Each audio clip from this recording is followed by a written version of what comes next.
Hello and welcome. I'm Simon from Quantis, and in the next half an hour we'll jointly explore the added value of water footprinting of products, services and companies. We will look at why do companies care about water, how they typically manage it, and where does water footprinting fit in. We'll also use a series of illustrative examples from the Agua Nos project, and Diana from SDC will tell us what's it all about. Over to you, Diana. Hello to everyone. My name is Diana Rojas. I work with the Swiss Agency for Development and Cooperation with its global program Water, and we are really glad to share with you this video on water footprinting as a tool to standardize the assessment of water-related impacts from the production processes. We aim at mobilizing the private sector to advance on water stewardship. Here, we will share details on the implementation of the water footprint assessment based on the international standard ISO 14046. Hands-on experiences and examples developed with partner companies are included. These examples come from SDC's initiative called Agua Nos, implemented in Latin America. Sustainable Development Goals Framework, the SDG 6, establishes a clear set of targets related to the production processes, in particular, wastewater treatment to improve water quality and water use efficiency. Every drop counts. It is also a clear call to the private sector to engage in water resource management in the water basin. The goal is to contribute to strengthen water governance as part of the multiple but key stakeholders that need to act jointly in order to assure healthy ecosystems, access to water and sanitation, and to improve water use among sectors. In that framework, the Global Water Program of SDC has developed el Agua Nos initiative, also known as Swiss Agua America Latina, in order to promote corporate water stewardship in the region. Thus, we aim at applying the ISO 14046 for the assessment of the water footprint in the production processes in close relation with the private sector, for them to reduce their water impacts, but also to engage their value chain in the process. Besides, collective actions are implemented with local institutions and community-based organizations. The goal is to include integrated water management in the business strategies, as well as to promote more sustainable consumption habits. Up to 2020, more than 51 case studies have been developed in 5 Latin American countries, which are Colombia, Mexico, Peru, Chile, and Brazil. In each country, working along with key institutional and consulting partners. You will find the fact sheets of the results per company in the Water Action Hub, which is the online platform of the United Nations Global Compact. Thank you for listening, and I now give the floor to Quantis. I really hope this video is useful to your work. Thanks a lot, Diana, for that overview about that exciting and important initiative of supporting the private sector in Latin America on advancing on their corporate water stewardship journey. Now let's get started by looking at why do companies care about water.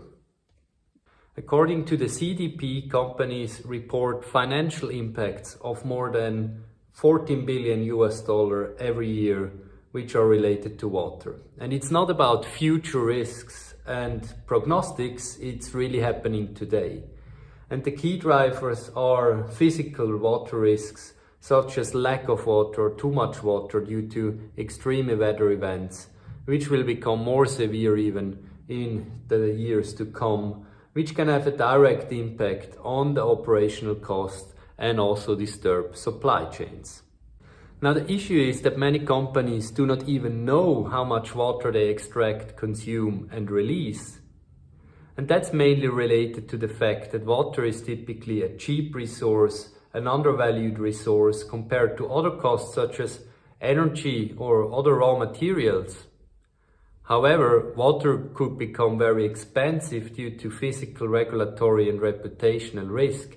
And so there is a big value for companies to understand the water risks and impact along the whole value chain and to manage them properly. Let's quickly look at how companies are currently managing water and how one can progress on the corporate water stewardship journey.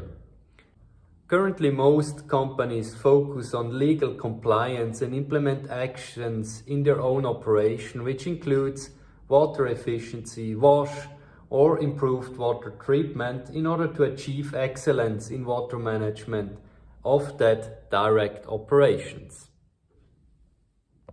Even though the own house might be neat and clean, a company still depends on a functioning value chain and has also responsibility over it. Just to give a few examples, a drought does not only affect local water availability but also hydropower production. And GM in Brazil faced a huge increase in production cost, which is indirectly linked to energy prices. On the other hand side, the main water-related impacts of pesticide might not happen at the production site, but at the use stage during application in the field. Syngenta, for instance, paid hundreds of millions of US dollars for groundwater contamination that affected close to 1,000 communities. So indeed, companies are responsible beyond their own operation, and it's key for them to understand and mitigate water risks and impacts along the whole value chain. And this needs to be done in close collaboration with the supply chain stakeholder and is especially relevant for the agricultural sector, but also for any other sector which has high environmental impacts upstreams and downstreams in their value chains. Lastly, companies are not isolated but part of many watershed actors. Even if companies achieve excellence in managing the water resource at their own operation, they will be still affected by the neighboring surrounding them. Water is a shared resource, and only with watershed collaboration a sustainable water management can be achieved on the long run. That's why it's important to take an extra step and go beyond the factory gate and collaborate on a watershed level. Let's continue with looking at where does water footprinting fit in and how can it support a sustainable water management. The water footprint assessment method is standardized by ISO 14046, which provides the general principles and requirements. It was published in 2014 and it counted with inputs from more than 100 participants around the globe and was also strongly supported by the SDC. One could calculate the water footprint of any product, any company, service, project, region, etc. There are virtually no boundaries to that. And one of the main characteristics is that it's life cycle based. So it starts with the raw material extraction, manufacturing, distribution, use, and hopefully by closing the loop. So this ensures that also the invisible or indirect water consumption and pollution is captured and helps to avoid shifting the burden. Another key characteristic is that it considers the impacts related to quantity and quality of water. So it includes impacts related to water consumption, scarcity, as well as water pollution. Water footprint is a tool that can be used in context of other footprints, such as the carbon footprint, which is basically the evaluation of the greenhouse gas emissions and their global warming potential. The water footprint is the sum of the impacts related to water, and it's typically more than just a single indicator. If also other safeguards such as ecosystems, biodiversity, human health, etc. are considered, we can speak about environmental footprint or life cycle assessment. But what kind of indicators are used in a water footprint study? To give a few examples, for instance, the amount of water used for irrigation itself is not yet a water footprint study, since the impact strongly depends on the local water availability. So water consumption paired with water scarcity, that's getting a water footprint metric. As far as water pollution is concerned, many different water-related impacts can be quantified, such as ecotoxicity, eutrophication, or acid rain, for instance. This also makes it clear that if we talk about water footprint, a set of different indicators are used to capture the different water-related impacts. That is in contrast to the carbon footprint, for which typically one indicator is used with the unit CO2 equivalents. So now that we know a bit better what water footprinting is, let's look at the superpowers of the tool. So imagine that you have different production sites located at many different locations, and water footprinting can help you identify which ones have higher physical water risks in order to prioritize actions. Here, for instance, an example from Brazil where we mapped 26 factories, and you can see here in blue the water consumption of the different production sites, and on the left the ones which consume high amounts of water. However, high amounts of water consumed in areas where there is abundant water available is not such an issue in contrast to places with high water scarcity. And so we weighted the water consumption with the information about the water stress to identify the top sites which call for immediate actions. So for instance, number 23, which is one of the lowest water consuming factories, is located in a top scarcity area and therefore should be prioritized. Another superpower of water footprinting is that it helps you identify hotspots along the whole value chain. And let's illustrate that with a cup of coffee. So I ask you, what's the water footprint of drinking a cup of coffee made in Colombia? And so we worked with the key players along the whole value chain, including the Colombian Coffee Federation, leading producers and manufacturers, in order to map out where are the hotspots. And if we look at water pollution of drinking a cup of Colombian coffee, in that case the eutrophication impact, it is clearly linked to the use of fertilizer application and emission during crop growth, indicated in red here, and also during post-harvest processing and the related water treatment system. On the other hand side, the coffee cultivation in Colombia is mainly rain-fed, and cultivation areas are located typically in areas with little water stress. So the water consumption during drinking the coffee and also washing the cup of coffee become more relevant, here indicated in blue. And obviously the picture might be completely different if we look at other coffee producing areas. Obviously there are many more superpowers, but in a nutshell, water footprinting provides you with important information on where the main impacts for different operation sites and also along the value chain are located. It makes the indirect footprint visible and is key to move from assumption-based decision-making to informed decision-making based on strong metrics. It's, however, not a tool, obviously, to answer all the questions, and it's very complementary to tools such as water risk tools or tools to identify shared water challenges on a watershed level.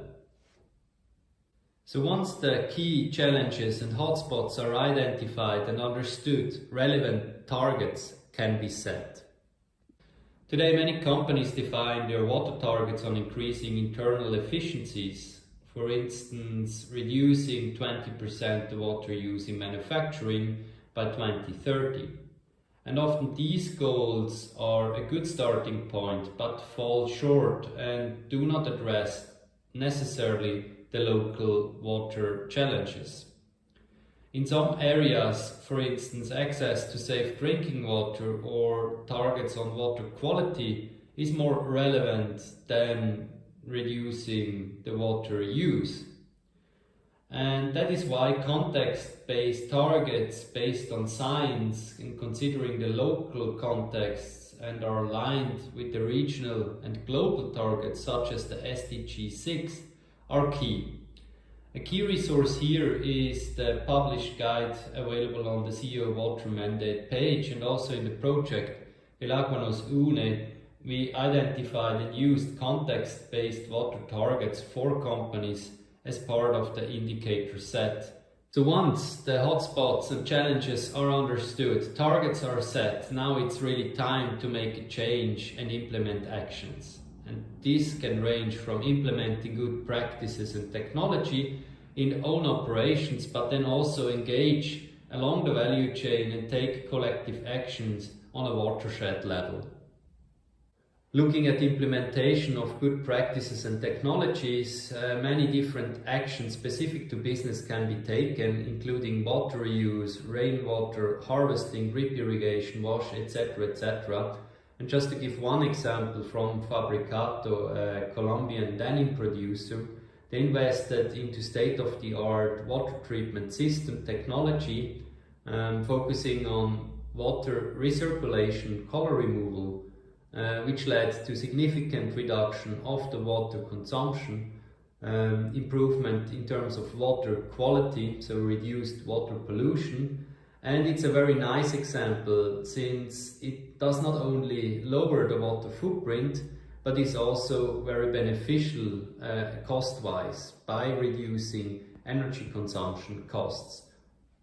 On engaging along the value chain, we can go back to our coffee example and look at Juan Valdez, a Colombian coffee chain who is working with several hundred of coffee growers on improving efficiency of the coffee farms.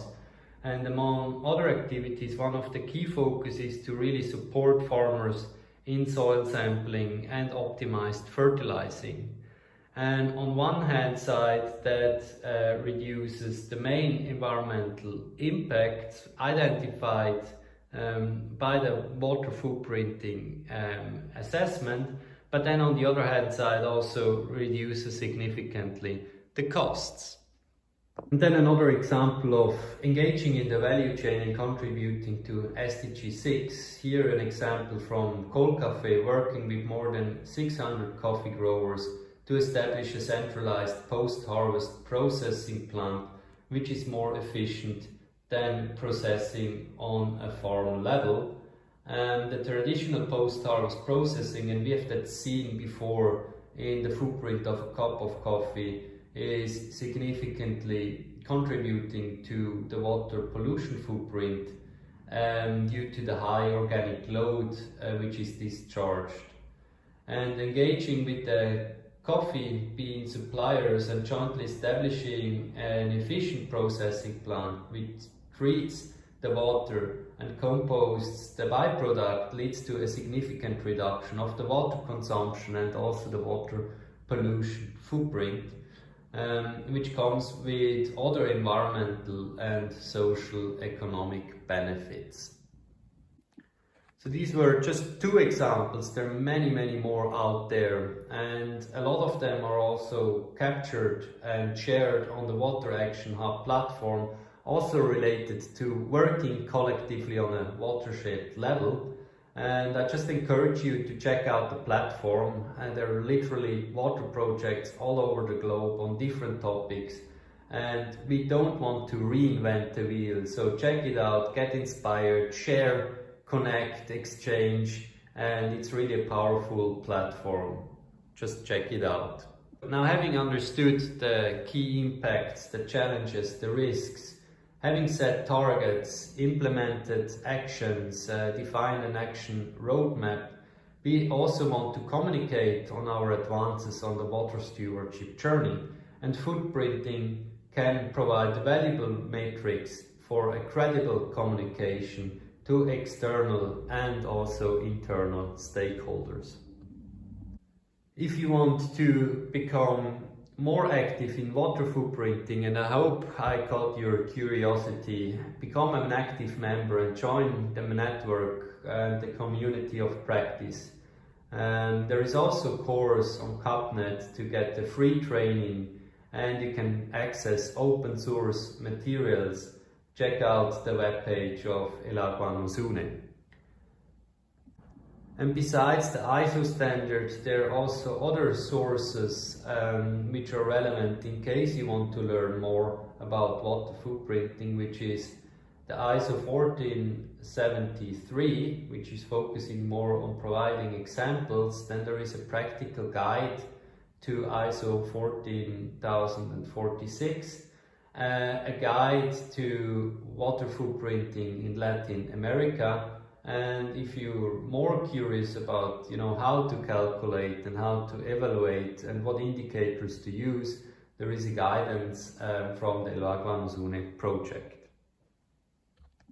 Thanks, that was it from my side. I hope it was inspiring, and I guess the fact that you're still with us at this stage of the presentation shows that at least some parts of it were interesting and added some new content and value to you. So now I'm curious to hear what you're doing in that space, to also connect on that, to discuss on that, and also how you want to take it to the next level.